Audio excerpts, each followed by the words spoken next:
Hey everyone, it's me, Dr. Hum, and welcome to my first live stream. This is so exciting. Tomorrow is the AP Music Theory exam, and I'm here to give you some last minute hot tips and answer any questions you might have. If there's anything you want to know about the exam or about music theory in general, or maybe music theory topics beyond the AP exam or what you might learn in college music courses, drop those in the comments and let me know. Tonight, the first thing I'm going to do is go over some last minute tips for the FRQ section of the exam, the free response questions.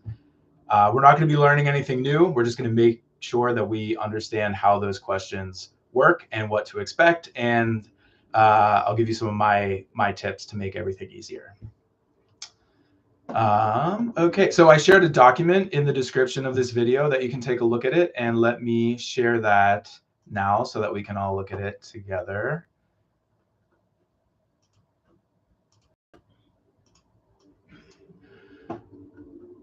Okay, all right, here we go.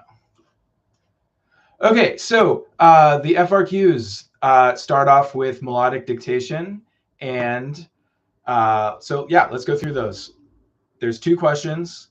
The first one is always a little bit easier than the second one, and they're always paired off like this. One of them is on treble clef, one's on bass clef. One's in a major key, one's in a minor key, one's in 4/4, and one's in 6/8. The first one, like I said, is usually easier, and they're only going to play that one 3 times. So you only have 3 listens. So make sure you get down as much as you can as quickly as possible. That one is also always diatonic. So there's no notes outside the key except for raise 6 and raise 7 if we are in a minor key. And then FRQ2 is usually a little bit harder, and you'll hear that one 4 times. That one always contains one chromatic pitch, one note outside of the key, and it's almost always raised scale degree 4. So listen for that. That's probably what it's going to be. Every once in a while, they'll do one of the other chromatic notes that we have learned in the applied chords. So you can see here that, like I said, most of the time it's going to be sharp 4 from a 5 of 5 chord. But it could also be sharp 1 from a 5 of 2 chord. It could be a sharp 5 from a 5 of 6 chord. And then it could be a flat 7 as an applied 5/7 of 4 in major keys. And then in minor keys, we can also use 5/7 of 4, which involves raising scale degree 3. Now, the thing about this, there's only one chromatic note in FRQ2. So you don't have to get too freaked out. If you're having trouble hearing the chromatic pitch, don't worry. It's only one note. It's also always, these chromatic notes always lead in the direction that the accidental points. So if it's a sharp note, if it's sharp 4, the next note's going to be 5. Sharp 1, next note's going to be 2. Sharp 5, the next note's going to be 6. And then if the rare case that we have a flat 7, that's the one that's going to go down. You'll have flat 7 down to 6. And if we're in a minor key, that raised scale degree 3 will step up to 4. Okay, so melodic dictation, that's the lay of the land for those first 2 questions.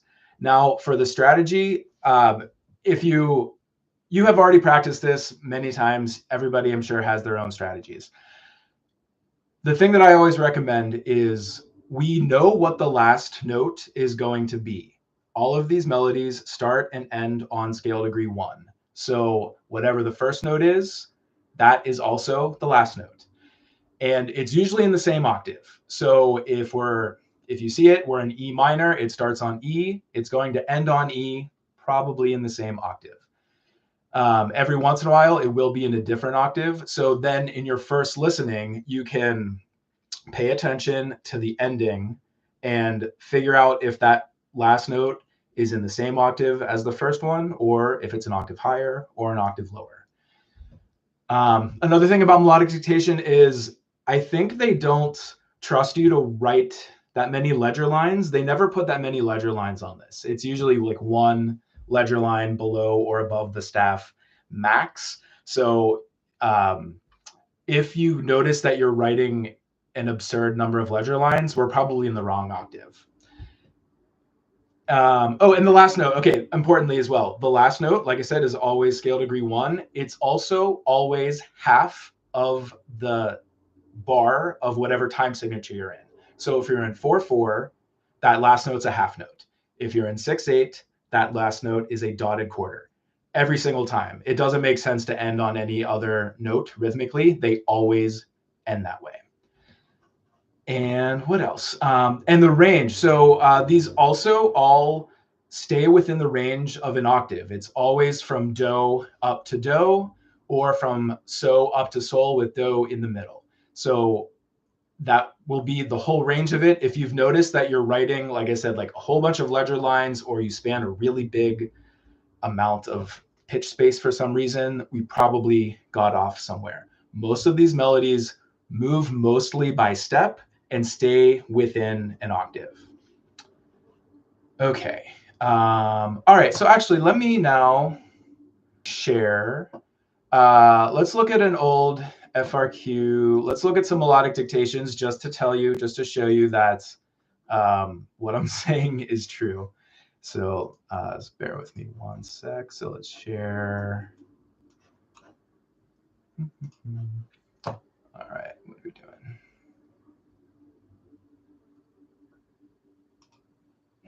No, that's not it. One sec.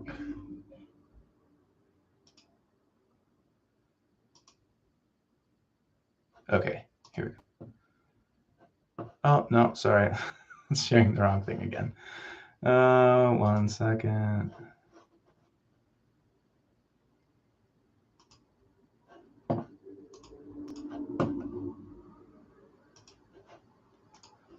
Okay.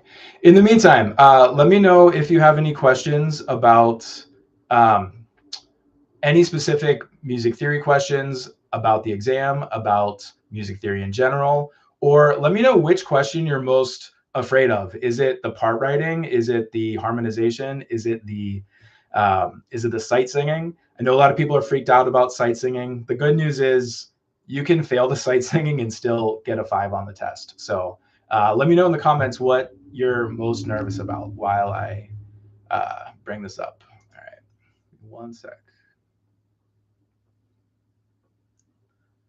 I'm glad you like my green wall. That's my green screen that I use for my videos as well.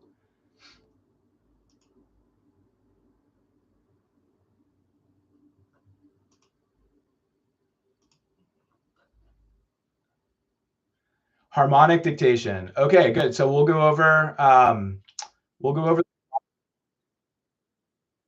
dictation. Well,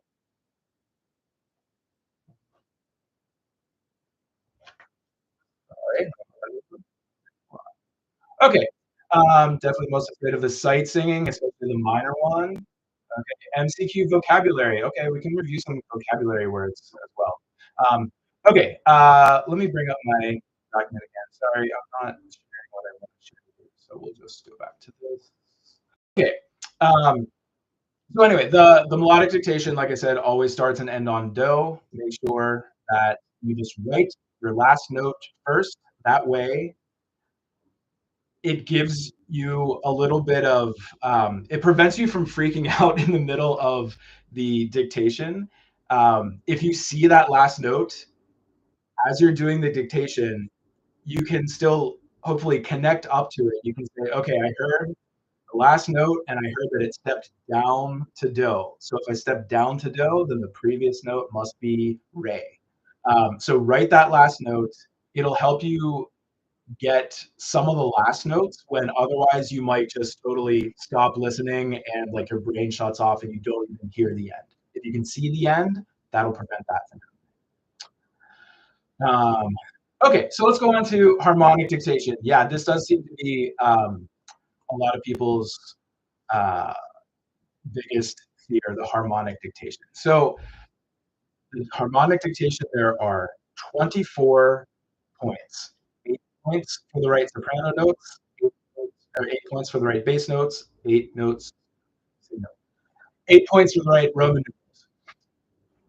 It's most important that you start with the bass notes because those are going to give you a better chance of getting the Roman numerals correct.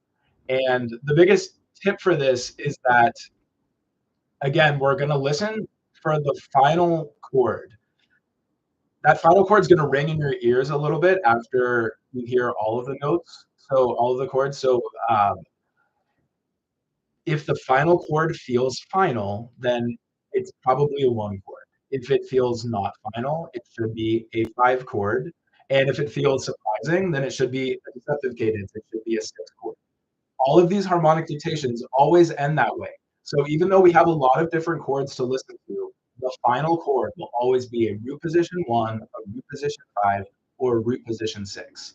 And if you start these knowing that, you at least know what to listen for at the end. And again, if we can prevent your brain shutting off in the middle of these dictations, especially if you know what that last chord is, it'll make all of the other ones a little bit easier.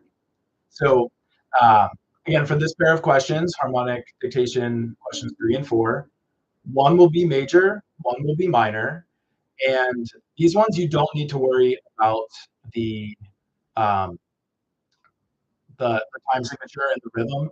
Every once in a while, they will put it in like a weird time signature, like 3/4, and some of the chords have different durations.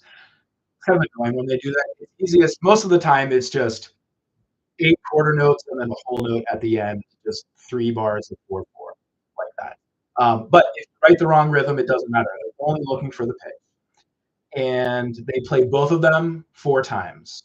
Unlike the melodic dictation, they play the easier melodic dictation only 3 times. These ones are both played 4 times. So my strategy is I listen to the bass line first because that's going to clue me into the Roman numerals.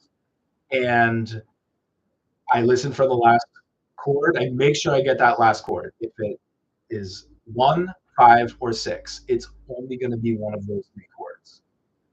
And if you're wondering why plagal cadences aren't on here, they're not. The plagal cadence is sort of like an extra cadence that happens after a perfect authentic cadence, and these ones aren't long enough for that to happen. So we can forget about plagal cadences completely. They won't be on the harmonic dictation or on any of the other free response questions. They'll just be in maybe some of the multiple choice. Okay, so first listening, baseline. Second listening, confirm that the baseline is correct and maybe fill in any obvious Roman numerals. What are obvious Roman numerals? We know that there's no 3 chords. There's no 3 chords on this test anywhere except maybe in some random multiple choice question. None of these free response questions have the 3 chords. So if the bass is on 3, it is always a first inversion 1 chord, always 1/6.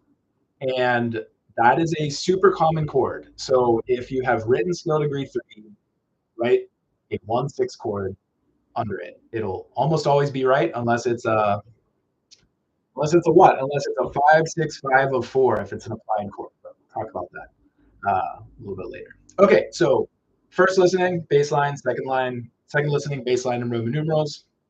Third listening, now I listen for my soprano. And fourth listening, confirm that my soprano is correct and hopefully fill in some of those gaps with the Roman numerals. Don't stress about the Roman numerals too much. Make them make sense with the bass line. Sometimes you might hear something that's a 4 and it's really a 2/6, or you might hear um, an inversion of 7/7 and it's a 5 chord, or vice versa. Just do your best. Don't freak out. These questions go by quickly. You can't spend a ton of time differentiating between 2 chords that sound really similar anyway. Make sure your bass notes are right, make sure your soprano notes are right, and then do your best with the Roman numerals. And then, most importantly, don't leave anything blank.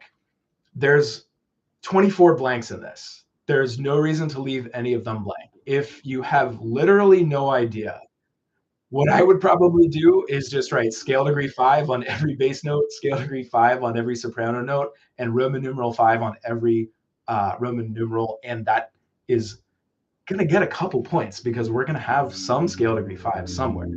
I think there's maybe a little bit more likelihood that it's scale degree 5 than 1. But yes, don't leave anything blank in any of these questions. Just fill it in the best you can. Okay, and like I said, the FRQ 3 will be fully diatonic, and the FRQ4 will have one chromatic chord. And these can be really any of our different 5/7s of things. 5/7 of 5, 5/7 of 4, 5/7 of 2, and 5/7 of 6. Um, and unfortunately, there was a recent test. I forget which one it was. They had a 7/7 of 5 in a minor key, and that was in root position, so it wasn't the hardest one. Um, that was not common. I think there's been only one 7/7 of 5 in any test that I've seen. So yes, that could be there, but do your best to hear it. If you don't, again, it's only 1 point. It's not a big deal. But one of these chords will be chromatic and contain one of those raised scale degrees or lowered scale degree 7 if it's a 5/7 of 4. Okay, if anybody has any questions on the dictation questions, drop them in the comments because we have those first 4 questions. The recording that you listen to just walks you through them, and they are over very quickly. And then you're right on to questions 5, 6, and 7, which you can do on your own pace. But these ones, they just go by, they play them, you get a minute between each listening, and then you're on to the next one. Okay, no questions about dictation? All right, if there are, I'll come back to it. Okay, all right. FRQs 5 and 6, the part writing. So the first one is always figured bass, and it's always diatonic as well. The second one, FRQ6, is always Roman numerals, and that's the one that has the applied chord. Most of the time, the figured bass is in a minor key and the Roman numerals are in a major key. But twice in the past 10 years, 15 years, it's been the reverse. So when you're doing the figured bass, if it's in a minor key, which it probably will be, there will be a bunch of accidentals. There's that 4 with the plus sign, there's the 6 with the slash through it, or you might see a natural or a sharp. Every single symbol in the figured bass is telling you that the leading tone is raised. And this is what gets students confused a lot is they see that 4 with the plus, which is the scariest one, or the 6 with the slash in it, and they're not sure which note gets the accidental. We are in a minor key. Every scale degree 7 has to be raised. So every single one, every sharp, every natural, every 4 plus, every slash means that that chord has a leading tone in it, and there's a one-to-one correspondence between them. If there's one accidental, there's one accidental that you have to write in the upper voice. We're never going to write more than one because we can never double the leading tone. So there's a one-to-one correspondence for the figured bass and the note that you have to raise. Always scale degree 7 because they don't put the applied chords in the figured bass. So it's not going to be some random applied chord. It's always going to be the leading tone. That's the biggest mistake that students make, either forgetting to raise the leading tone or raising the wrong note in the figured bass because you got confused about which note is the one that's raised. It's always scale degree 7. Okay. What else about figured bass? Any other questions about figured bass? So for these 2 questions, for the figured bass, you have to figure out the Roman numerals. For the Roman numerals, you have to figure out the bass line, and those things have to correspond correctly. Um, yeah, I think my strategy is that when I teach this class, we go through all of the different common chord progressions, so we know how to write a 1 chord going to a 1/6 chord. We know how to write 1 5 6 1. We know how to do a bunch of different things. So there are certain progressions where you have no choice of what to do. So I sort of fill those in first, And then there's other chord progressions where there's a bunch of things you can do that are not wrong. And most of those ones involve like 1/6 chords and 4/6 chords and anything where you can kind of double any note. And you can double any note in a 1 chord or a 4 chord in any version. So there are those certain things that you sort of have to link up a certain way, and the other ones will you'll just make your best logical solution for this. Yes, I do have a video about the common chord progressions. There are 6 of them in a video. Actually, it's right here. Look for common patterns that have only one obvious solution. Check out 6 must-know part writing progressions. So that includes the cadential 6/4 going to 5.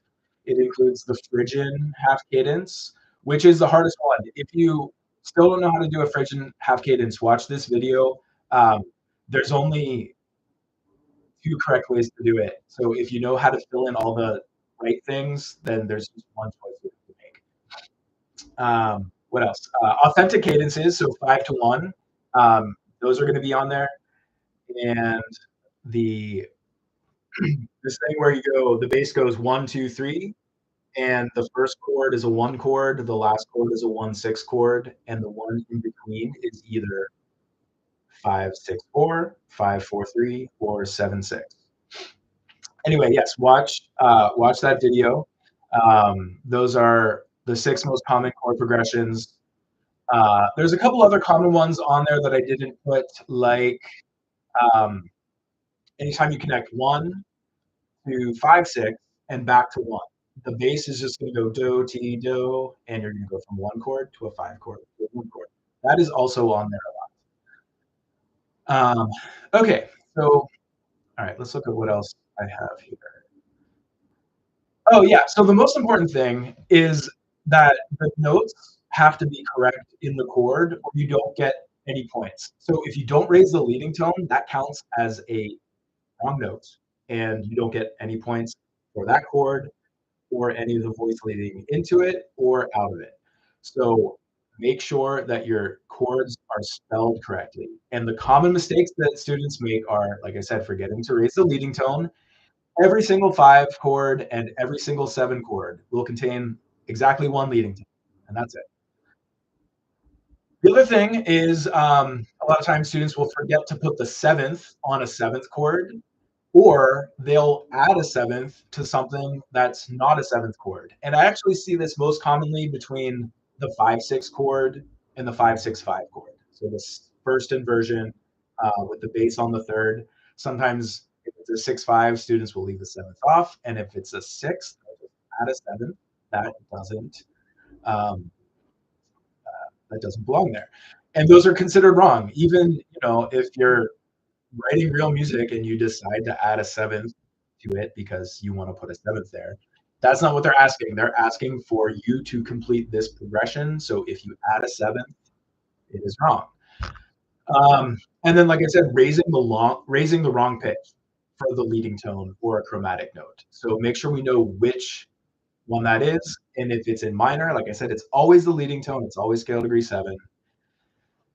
And then, yes, the wrong handling of a suspension. What do we say in the chat here? The suspensions 4/3 in the figure bass. Yes.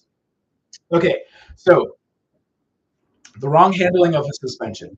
A suspension is always the bass on the root, and then exactly one voice doing the 4/3 suspension, another voice on the root, and then the final voice on the root again. So you have 3 roots and the suspension, or you have the 5th. So remember, the 4/3 suspension replaces the third. So what I see a lot is students doing a triad. So like doing, you guys hear that on my keyboard? So doing a chord, and then also putting the suspension with it. But we're never going to have that 4 against the 3 in a different voice. So it's always going to be like root, root, root, and then 4 and 3. And let's see. So in figured bass, the 4/3 suspension is always only on a 5 chord going to a 1 chord, or you have a 5/7 chord and that is suspended into a 1/4/3 suspension. So let me just let me just type that on this document so we know what we're talking about. So 5/4-3 going to 1, or a 5/7 to 1/4-3. Okay, so those are the two suspensions that are going to be on there. And for the part writing, most of the time when they do this, these chords are probably in half notes. So three voices are just going to have the chord with the suspension in half notes. So they're going to have, you know, half note, half note, and then one voice is going to go quarter note, like that. And I don't know, how often are there suspensions? I don't think there's suspensions on every test, but they very well could be there. So we want to be able to handle them. And of course, the other thing about a suspension is that that fourth has to be tied over from the previous chord. So let me do a 5/4-3 suspension. What's a 5/4-3 suspension? Okay, so if we have a 1 chord and then a 5 chord, okay, with a 4/3 suspension, the voice that's on 1, so here it's a soprano, the voice that's on 1 is going to be the one that ties over, because that scale degree 1 is the fourth above the bass, and then that's going to resolve down to uh, the leading. So there's three parts of the suspension: the note that's prepared, and then it's tied over, and then it steps down. And all three of those things have to be present for you to get credit for that um, voice leading in and out of those chords. So I hope I answered your question. Yeah, that's how we handle suspensions. Okay, what else do we have here? Yeah, connect these chords logically, but don't stress out or take too much time. Make sure that every chord is spelled correctly. Do the progressions that are obvious, especially 5 to 1. You should know most of your 5 to 1 progressions, and there's going to be a lot of those. We'll see a lot of different, different inversions of 5 going to different inversions of 1. Try to get all those, and then whatever's left, just make sure the chords are spelled correctly, and um, try to avoid parallel fifths and parallel octaves, but that might happen. Just try to get as many points as possible. That's the thing about this test. We're trying to get as many points as possible. In terms of parallels, I think the thing that happens the most that I see is when we're doing part writing, the whole point is that we're trying to write 4 melodic lines that are connected by step. And the bass is already written for you. It's either the figured bass one or you're writing it according to the Rimanu rules, but you're not making any choices. What happens a lot of times is there's this nice melodic bass line, and then you accidentally just write a nice melodic tenor line that's exactly an octave higher because you're seeing the same connections that are possible, but the bass line has already taken that track. That's one of the most common things that I see. That happens a lot, um, especially when the bass goes melodically like 3/4/5. Like 3/4/5, and you accidentally, oh, that's a nice tenor line, 3/4/5 as well. That's where we see parallels a lot. So I think that's an easy thing for you to check to make sure that you don't do. Parallel fifths might be a little bit harder to see, especially if you're not on the class. But yeah, just try to connect it as logically as possible. Try to make sure all of your pitches are correct, and then just make sure there's no obvious parallels like that, and try to get as many points as possible. Okay. All right. So here's my favorite part. I love FR7 because it's the only place where you get to have fun. If you haven't watched my video on how to crush FRQ7, Please do. I made my students watch this, and we did an FRQ7 a few weeks ago, and then we walked through these steps, and then I gave them another one, and they all got an 8 or 9. They all did amazing. So these are concrete steps that you can follow. Because the thing about FRQ7 is that people think it's this mysterious thing. There's music.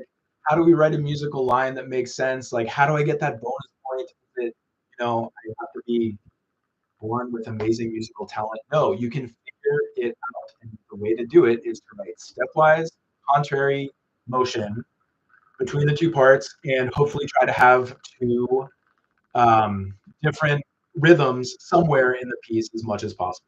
And that's how I do it. So if you haven't watched my video, but I go through all these steps, and this will get you so far. You get, like, if you do all of these points, all these steps, I think you'll get 7 or 8 points right away out of 9. And then just make sure that you don't have any big glaring errors, and you should be able to get an 8 or 9. FRQ7, you have to end with authentic cadence. It says that in the directions. So you have to end with a reposition 5 going to reposition 1. Then the other cadences all have to be real cadences, which means half cadences, maybe an imperfect authentic. If we look at the past 20 years of released exams, they are almost all half cadences. There's like 2 or 3 imperfect authentic cadences. So almost all half cadences on the internal cadences. The chromatic note, there will be exactly 1 chromatic note on raise scale every 4, and we always use the 5 of 5 chord there. Root position 5 of 5 always works. So if it's late in the year and you only just learned the 5 of 5 chord and you don't really understand it, just put 5 of 5 under that sharp 4, and it's scale degree 2 in the bass, and you will get credit for that. You can also use a 5-4-3 of chord, 5-4-3 of 5, which makes nice stepwise motion, but that's too complicated. Don't worry about it. Position 5 of 5. And then this is actually, I don't know, kind of discovered this recently. Harmonizing scale degree 3 with a 1 chord and scale degree 6 with a 4 chord, those things always work, and they're almost always the best choice. And just try it out. They will fill in those gaps. They will be correct, and they will get you like to the halfway point in the number of notes that you have to complete for this. Okay, harmonize scale degrees 4 and 3 and 7 and 1 with each other. That creates a 5-6-5 chord going to 1, or a 5-4-2 chord going to 1. And these are places where you get to write tritones, and they are correct. And I don't know, a lot of people go through this and they just are afraid to write anything that's not a third or a fifth or an octave. I think even 6 freak people out sometimes for some reason. But we're going to use as many thirds and 6 as possible. And then these are 2 places where you can use tritones, and they will always be correct if you just pair 4 and 3 and 7-1 with each other. They will always work. And I think every example that I've looked at has at least one of these, and sometimes they have 2 or 3. So again, you get so many of the quarter note beats filled out for you if you go through these. Step 6 is voice exchange. So if you have 1 to 3 in the soprano, you go 3 to 1 in the bass, or reverse. And that happens a lot. And if you look at some of the previous exams, those first 3 bars that they write for you, there's voice exchange everywhere in there. And there's a ton of 1 and 1/6 chords anyway. So voice exchange is always gonna get you a couple more quarter notes, and then fill in the blank. So this is the one place where you get to really make some decisions. And the best thing to do is use as many thirds and 6 between the bass and the soprano as possible. Because if we only use thirds and 6, then you can't have any parallel fifths or parallel octaves. If you don't write fifths, you can't have parallel fifths. And not only that, so it's kind of nice because it makes you it prevents you from writing errors. That's what composers actually did. They liked the sounds of the thirds and the sixths better. Thirds and sixths are more interesting than fifths and octaves. So try to fill in the blanks with as many thirds and sixths as possible. And then these are the chords. You can complete almost any FRQ7 using just these chords. And frankly, most of them are going to be 1 and 1 6, 4 and 4 6, 5 and 5 6. That's most of your chords. Every once in a while, a 2 or a 2 6 might be better. Sometimes a 6 chord. I almost never use the 7 6 chord, but you can. So again, those are going to be most of your chords. And when you're filling in the blanks, a lot of times you're going to have two options. You're going to have the third or you're going to have the sixth. And try to choose the one that makes stepwise motion or contrary motion or allows you to have a different rhythm than the soprano or a combination of these. There are some progressions where you can literally have stepwise contrary motion and a different rhythm in the soprano. Sometimes they will be mutually exclusive. Sometimes you can only do stepwise with one choice and the other one lets you do contrary, but you can't do both. Just try to do one. Just try to find at least one of these. And they're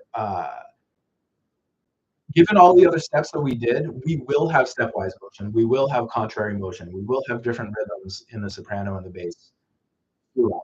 So that's what we're going to do with filling in the blanks. And every once in a while, you'll find a place where you actually can't do this without creating an error, like a parallel fifth or a too many thirds in a row is pretty common because thirds sound good, and then you just do all thirds, and they don't let you do that. You can do three thirds. So if you've found a place where you just can't fill in all the blanks and not create a mistake, that's when you start considering fifths and octaves below the soprano. And I feel like most of the times where I've had to do that, it's usually on a 5 chord or a 1 chord. A lot of times at the start of a phrase or leading into a cadence. There's like the first half of the phrase is perfect and the second half is perfect, but then there's like a parallel something in the middle and you can't connect them. So then you have to use a fifth or octave to do that. Yes. Okay. So that's fill in the blanks. Okay. And the last thing is passing tones. So then, okay, we have harmonized every quarter note beat in the bass. I like to wait till the end to do my passing tones, and then I look for any thirds in the bass. I fill them in with an eighth note passing tone, and now hopefully my bass and soprano have a little bit of rhythmic independence, and all of these things will get you that ninth point out of 9. Then you check for errors, and like I say on here, the most common ones are more than 3 thirds in a row because thirds are nice. And I've actually seen this a lot when I do it. I'm like, oh, this would be such a good progression if I could do 4 thirds, but they don't let you do that. So that's a common error. That's actually a minor error. So if you can't figure out how to do it, just leave it. You might still get all of them. Parallel fifths and octaves. If you watched my video where I go through the 2008 question, that when I added a passing tone, I created a parallel fifth because at the cadence, I ended up on a fifth because the soprano cadenced on scale degree 2, and I had to make that a root position 5 chord, which is a fifth. And then by adding a passing tone, I did that. So passing tones are always good, but every once in a while you'll do that where you accidentally fill in a parallel fifth that wasn't already there. Also, don't use any non-chord tones other than parallel fifth, or other than passing tones. Only passing tones, maybe neighbor tones. They actually say in the directions to only use passing tones and neighbor tones. Don't try to put an escape tone or an appoggiatura or any of those other things. Only neighbor and passing. But really, I only ever do passing. I think the neighbor tones tend to not bring a lot unless I don't know, unless the bass is on the same note or something. And then the cross relation. This is a common thing. This is a common thing that very few people understand. That sharp scale degree 4 gets a 5/5 chord, and it goes to 5 afterwards. A cross relation is where you have some other voice on unraised scale degree 4 in the chord before it. And what that means for you is if you have a sharp 4, which is harmonized with 5/5, the chord before it can't be a 2 chord or a 4 chord. I guess technically a 7 chord. I don't think you put a 7 chord there. But that is what can't happen for a cross relation. This is a minor error, so I wouldn't spend a whole lot of time if you don't already understand it. Most of the time, that sharp 4 is coming from 3, 4, 5, which you're going to harmonize with 1 and then 5/5, 1. So it's only if they're doing some weird leap to that sharp 4 that that's going to come up. Okay, all right. So those are all of my hot tips for the FRQs, 1 through 7. So, all right. So let me look at the questions now. So, okay. All right. Let's see. Best strategies for the oral MCQs. Okay. So multiple choice questions. There are the first, usually like 40 or 45 questions are listening, and they do this where like the first few are sort of like you know, they play a scale and they ask you which scale it is, or they play an arpeggiated seventh chord, and you have to figure that out. They're sort of one-off questions. And then after that, they give you some real music and ask you to read over the questions, and then there's like 4 or 5 of them. And then they play the musical example 4 or 5 times, and you have to answer all of those questions with that number of listenings. So you don't get like 4 listenings for one question. You get 4 listenings for 4 questions all at the same time. So I usually look at those and think about which one is the most obvious to me. So a lot of these questions ask you what the time signature is. So if you're really good with rhythm and you're going to know that time signature question right away, focus on that first so you can knock that question out. If time signatures elude you and you have no idea what they are, then don't start with that one. Start with, um, if it's a vocal piece, a lot of times they ask if it's syllabic or melismatic. And hopefully that's something that should be pretty obvious. So syllabic means every syllable of the word gets its own note. Melisma means there's slurs and multiple notes over multiple pitches over one syllable. Um, so look through those and see which ones are the most obvious to you, and you're going to be able to answer the question. A lot of those questions also just ask you like what instruments you're listening for. Like, is it strings and bassoons and oboes, or is it harpsichord and horns? And, and then is there timpani or not? Those are ones that I think are a little bit more obvious.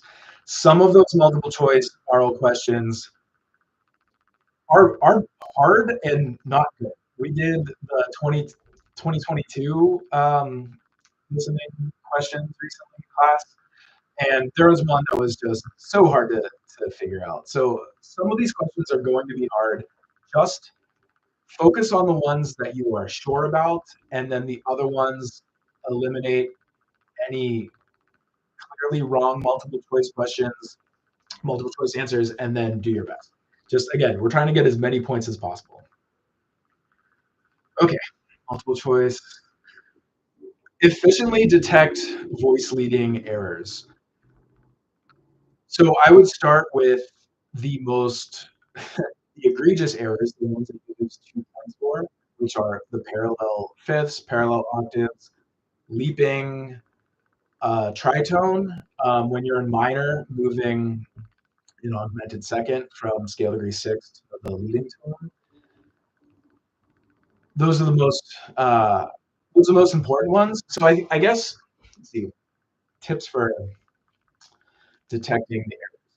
So like I said, a lot of times you'll accidentally write parallel octaves with the bass specifically because the bass is nice and melodic and you've ended up on the same note as the bass, and then you just accidentally do the same thing as the bass. That's the most common place that parallel octaves happen. So I would check to make sure that you're not doing that. Just look at your bass line and then look at your tenor line and make sure they're not identical. Make sure your alto and bass aren't the same and your soprano and bass aren't the same. That's going to be the most common place for parallel octaves. And then a lot of these also happen because of the leading tone. So you can't leave a tritone and you can't move an augmented second, which is lowered scale degree 6 to raised scale degree 7. And most of the time, what that means is scale degree 7, which is the leading tone, we're going to come to it from scale degree 1. So I talk about this in my video about the 6 most common chord progressions, specifically with the Phrygian half cadence. The Phrygian half cadence is when you go from a 4/6 chord to 5. And so if we're in.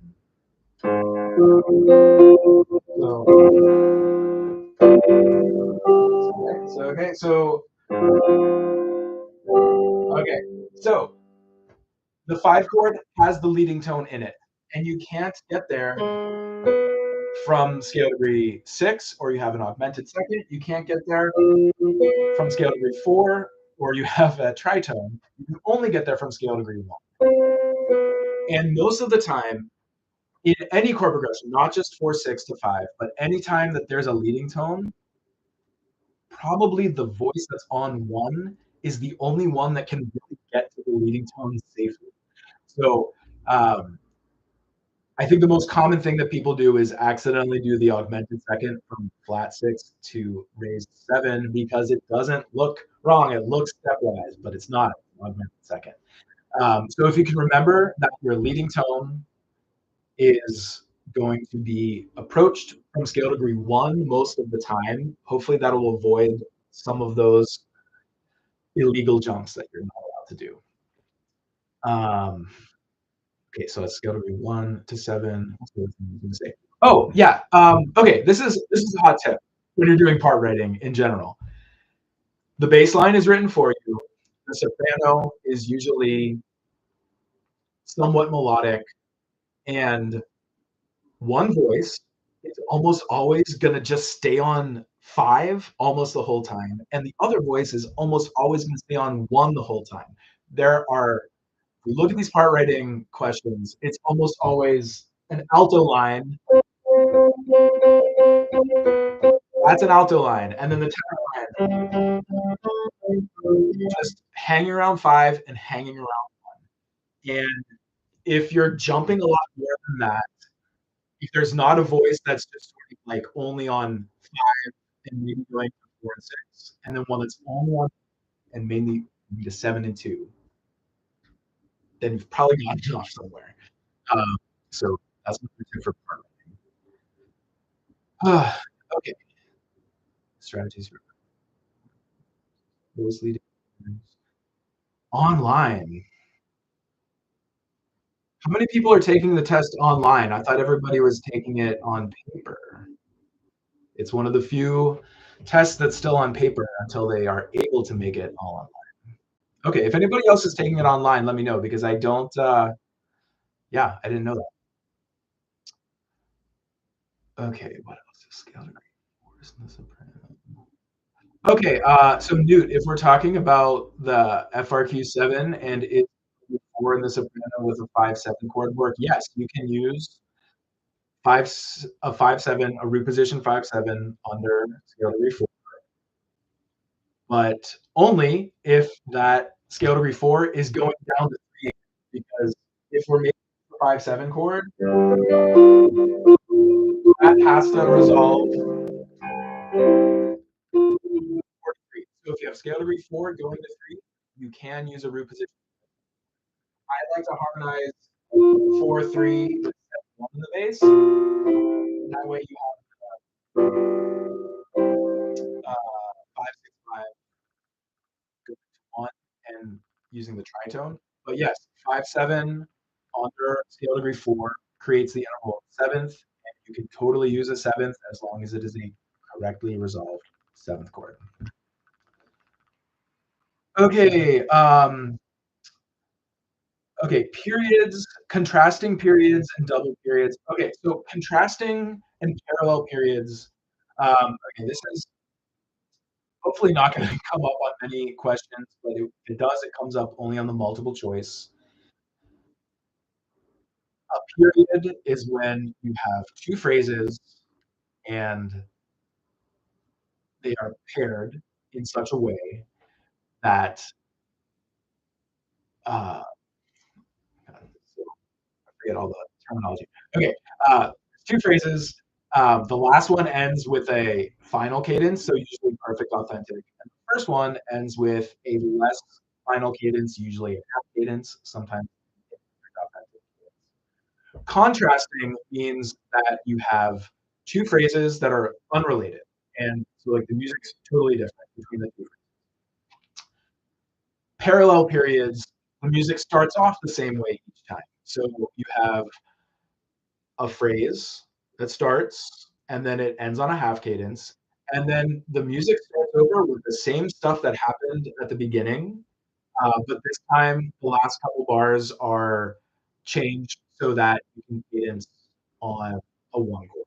So when we're talking about periods, that's what they're talking about. There's two phrases, and if it ends, sorry, if they start the same way, it's parallel. If they start different ways, they're contrasting. And those two phrases, here's some more vocabulary. Those two phrases, the first phrase is called the antecedent, and the second one is called the consequent. So you might see those on there. This might come up in like one multiple choice question though, so too much about that one. Okay, can I explain how to find the opening melody scale degrees in part A MCQ? So yeah, if you're listening, so okay, we're talking about multiple choice questions where they are asking what the scale degrees are of the melody. Um, that is going to require you to find where do is in the music. And if I can remember from some of the ones that I've done recently, usually when they're asking this question, so they play music and they're asking you melody, what scale degree does the melody start on? Usually there's like an intro before that melody starts. So since there's that intro, hopefully you can orient your ears and find where do is, and then hear where that melody comes in. So if you can quietly hum do to yourself while that intro is happening, then when the melody comes in, if it's the note that you're humming, it is every one. If it's a third higher, it's three. If it's a fifth higher, it's five. Um, but most of the time, melodies only start on one, three, or five. It's a very hard question if they've given you anything that doesn't start on one, three, or five. Um, I guess the only other common thing is that if the melody has a pickup, that is most commonly on five. Happy Birthday has a pickup that starts on scale degree five. Ave Maria has a pickup that starts on scale degree five. Star Spangled Banner has a pickup, starts on scale degree five. So, um, yeah, for listening for the scale degree of the melody, like I said, I think most of the time when they give you that question, there is a bit of an intro, so that you're not just like bam listening for it. You get to actually hear where scale degree one is before you have to listen to it.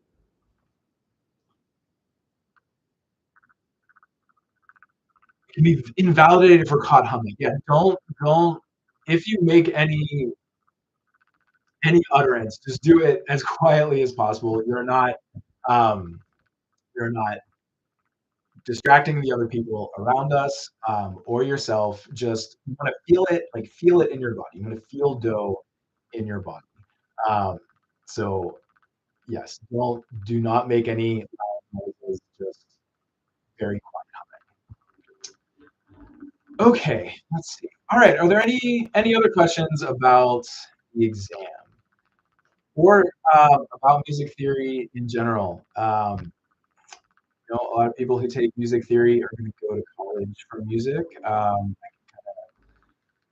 give you some idea about what your college courses are going to be like. They're different at every college, but usually there's a pretty common uh, track they.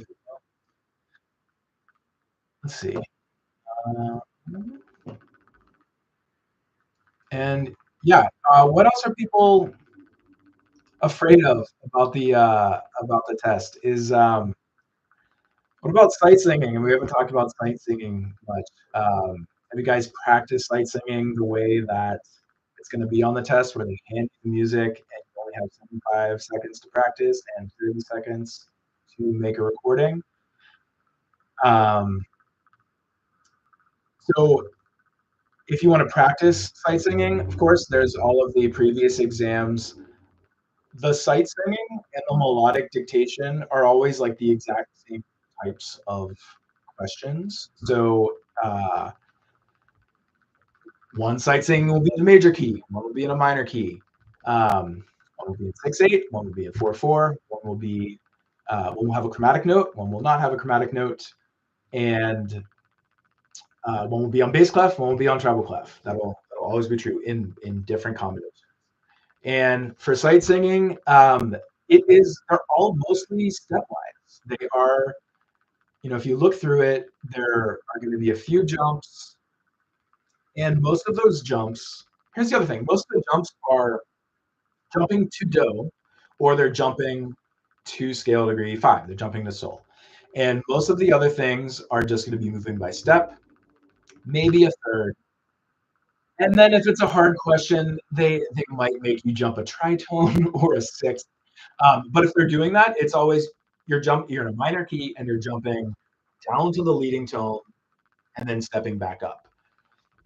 So most of the sight singing and the melodic dictation are mostly stepwise. If you can remember that, hopefully it'll be easier. How is the sight singing graded? Okay, so the sight singing is out of 9 points, and every half bar is a point. So in 4/4, and 2 beats is worth 1 point, and you have to get both the pitch and the rhythm correct. So what they do is they sort of grade every half bar independently, and that way, like if you get off, you might still get some points, even if you've sort of gone into a different key. Uh, so every half bar is worth 1 point.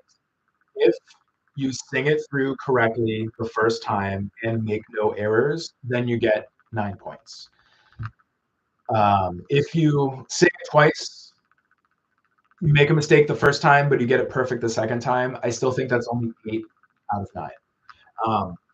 But the most important thing is you only have 30 seconds to do it, so don't freeze and not sing. Just sing and get as many notes out as possible. You can probably do each of these 2 or 3 times before the time's up, and they'll take whichever one gets you the highest point, except for the 9 out of 9. But yeah, just do your best, and yeah, that's how it's graded. I think one of the common mistakes people do, and it happens a lot, is that people so confidently sing something perfectly, except they sing it in major instead of minor. And it's always major instead of minor. Like you see the minor one, you just sing it in major and it's perfect. Um, but it's not in the right key. So that's one of the common mistakes for sight singing. And the good news about that is if what you've sung only contains like scale degrees 1, 2, 5, and 7, then it might actually be correct because you're not using any of the modal scale degrees. You're not using the thirds and sixths and the flat 7. But yeah, so just make sure one's in a major key, one's in a minor key, and make sure attempt to sing the minor in minor and don't just sing them both in major. Can we restart once for both the minor and major? No, so they are graded and recorded separately. So you do the first one. They hand you the music. You have 75 seconds to look over a question 8, and then 30 seconds to record it. You record it, and then they give you the next one. So they are done one at a time. They're not done together, and uh, yeah, you can restart either either one of them. So my advice is get your first one. Make sure you know if it's in a major key or a minor key. Sing in a major key or minor key. Sing it again. If you think you do it perfectly the first time and you still have 20 seconds, just sing it again. Maybe you didn't do it perfectly. And then you'll do question 9, and then uh, you can restart that one as well. Alterations for the modes. Okay, yeah, we can talk about modes. The modes on the AP test, there is probably only one or two questions that are going to have the modes, and most of the time that I've seen it on the practice exams, they will give you a scale on a staff and ask you which mode is this in. And yes, so the way that most people memorize modes is, you're in C, and starting on one, one is Ionian, two is Dorian, three is Phrygian, four is Lydian, five is Lydian, six is Aeolian, seven is Locrian. So whatever major key signature you're in, um, you can memorize it that way, starting on the different scale degrees of a major key. I like to think of each mode as related to major and minor keys instead of key signatures. So Ionian is identical to a major key. Aeolian is identical to a natural minor. Lydian is a major key with a raised scale degree 4. Mixolydian is a major key with a lowered scale degree 7. Dorian is a minor key with a raised scale degree 6. Phrygian is a minor key with a lowered scale degree 2. And then Locrian is minor with a lowered 2 and a lowered 5. So if you haven't thought of your modes like that, it's the night before the test. It might be a little much, but uh, there are 7 modes. Locrian is the weird one with the tritone. So then there's two groups of 3. So you have the 3 major modes: Ionian, Lydian with a sharp 4, Mixolydian with a flat 7. And then you have the 3 minor modes: Aeolian, Dorian with the raised 6, and Phrygian with the lowered 2. So if you think of them related to the major key and the minor key, one is identical, one has a raised note, one has a lowered for both of those 2 groups of 3. And hopefully you remember Locrian. Like, are they gonna ask you about Locrian on the test? I don't think so. Most of the time, like I said, they're gonna write a scale on a staff and ask you to identify the scale or mode, or they might play it, and you have to identify it by ear. And so what that means is most of the time, if they play something, okay, I'll play one. Let's do it. I'm gonna play a scale. You tell me what scale you think it is, and use E as the tonic. Okay, so which mode is this?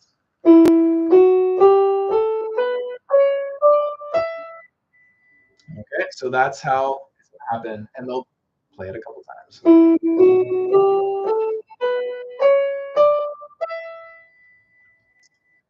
Okay, so that sounds like a minor scale to me, but scale degree 6 is higher than it should be if it were actually a minor. So that was E Dorian that I just put. So in multiple choice terms, what that means is your multiple choice options might be Dorian, melodic minor, minor, and Phrygian or something like that. But again, modes are going to be a very small part of this test. So if you don't know your modes at all, it's just going to be one or two multiple choice questions. Don't freak out about that now. Yes. Okay. So someone just put a mnemonic in the chat for remembering the modes. I don't play loud music at lunch. Ionian, Dorian, Phrygian, Lydian, Mixolydian, Aeolian, Locrian. Yeah. So that's for if you know what your major keys are. and what scale degree you're starting on. And that's the mnemonic for remembering the names of the modes in order. Um, yeah, the only problem with that is it can get confusing on those listening questions, or um, if they write the scale out using sharps and flats, uh, and you don't know what the key signature is. You don't know what the key signature is and what scale degree you're starting. That's where that can be a little confusing. I don't plan large meals at lunch. Okay, that's another good mnemonic. Yes, so modes, a small part of this test. Likewise, the C clef, alto clef and bass, or alto clef and tenor clef, a small part of this test. There'll be one or two multiple choice questions, and a lot of times what they'll do is they'll write an interval on alto clef, and you have to say which interval it is. So you have the time then to middle C countdown of the note that you start on and come up to the other note. Maybe you might even get both together. You might have a bunch of scales written on tenor clef, and one of the options is a mode, and you have to figure out which mode it is. But modes and C clefs are just going to be a couple of the multiple choice questions, and nothing to get like too upset about. Okay, all right, good. We got some more questions. Okay. All right. So, what's the best way to avoid parallel fifths and octaves in FRQs 6 and 7? Like I said, the best way to avoid parallel octaves is just to make sure you're not writing the exact same thing as the bass. And then for parallel fifths, um, you're look at each clef independently. Look at the treble clef. You should be able to see fifths if with it. Soprano, you should be able to see the fifths if they're happening between the bass and the tenor.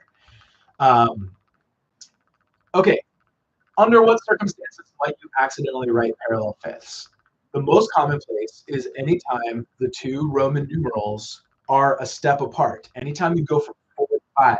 So if I go 4 and 5, yeah, that's so nice. It's all stepwise, but those are parallel fifths because I just moved everything in the same direction by step.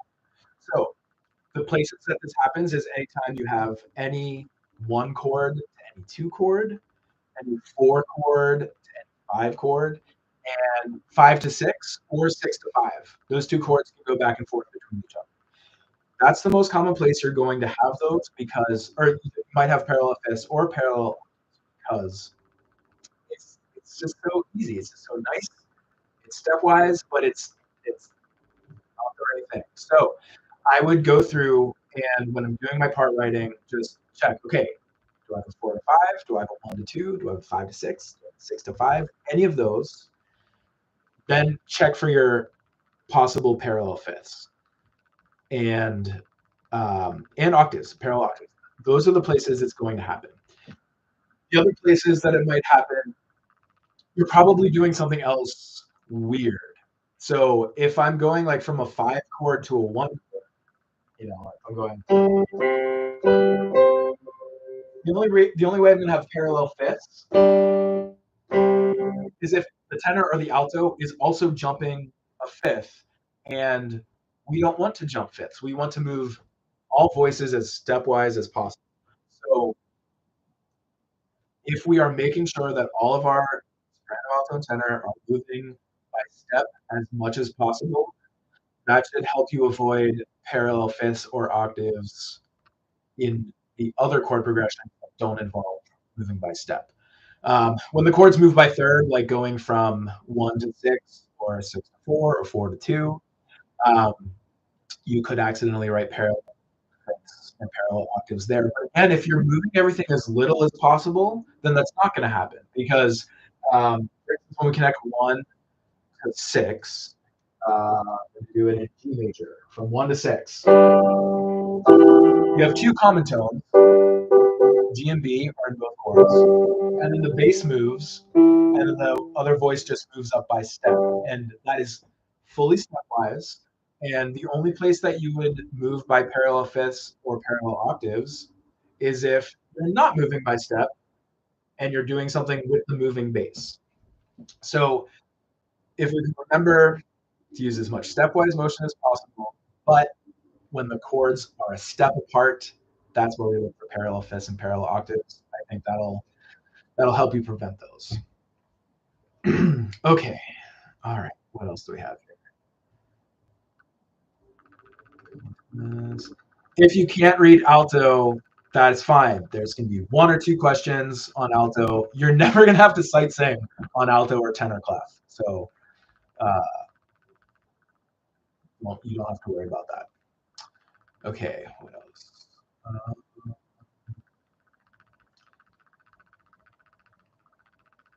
Okay. Harmonic.